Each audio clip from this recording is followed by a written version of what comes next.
원세훈 전 국정원장 유죄 판결은 정부와 여당의 분명한 악재입니다.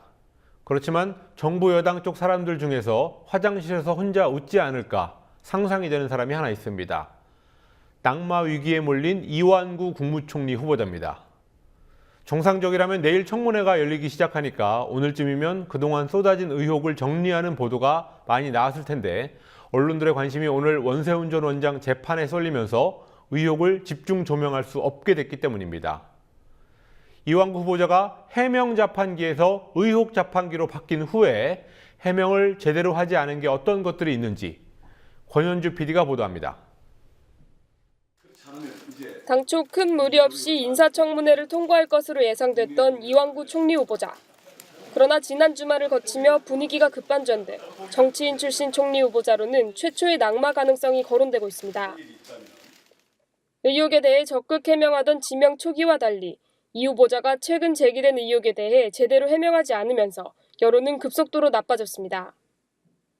특히 지난 6일 김경엽 새정치민주연합위원회의에 이 후보자가 언론 보도를 통제하고 언론사 인사에 개입한다는 취지의 발언을 스스로 했던 것으로 드러나자 자진 사퇴 요구가 거세졌습니다. 이 후보자는 지난달 말 기자들과 식사를 하다가 언론사 간부에게 전화해 자신에 관한 의혹 제기를 하지 못하도록 막았다는 말을 자랑처럼 했습니다.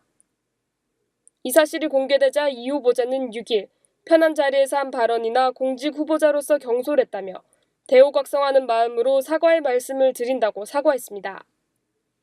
또 다른 쟁점은 이 후보자가 1980년 전두환의 국보위에 근무하던 시절 최대의 인권침해 사건인 삼천교육대 관련 업무를 담당했다는 점입니다.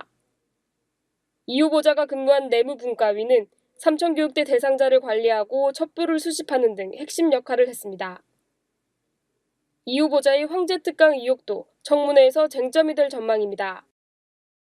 이 후보자는 지난 2010년부터 1년 4개월 동안 대전우송대학교 석좌교수로 근무하면서 1시간짜리 특강을 6번 하고 6천여만 원을 받아 논란이 되고 있습니다. 이외에도 경기대 교수 채용 시 같은 학교에 근무하는 처남의 도움을 받은 의혹, 차남의 건보료 미납 등이 쟁점이 되고 있습니다. 이 후보자는 청문회를 통해 성실히 검증받겠다고 수차례 밝혔습니다.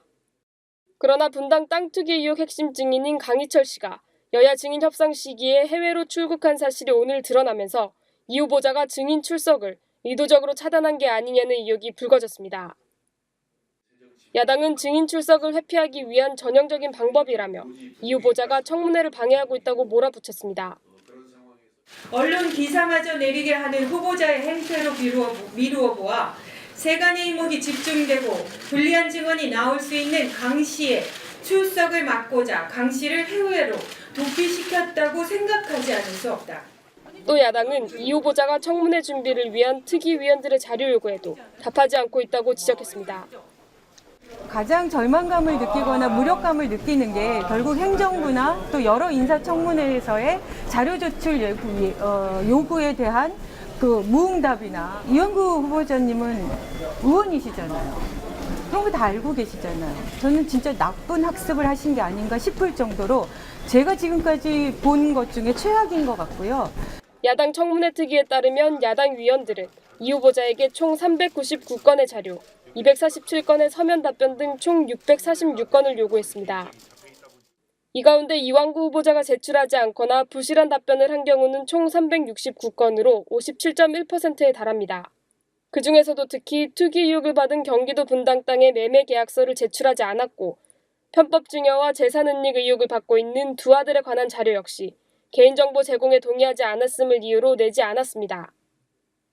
야당은 자료 제출 거부 자체가 의혹을 인정하는 셈이라며 이 후보자를 압박하고 있습니다. 국민TV 뉴스 권현주입니다.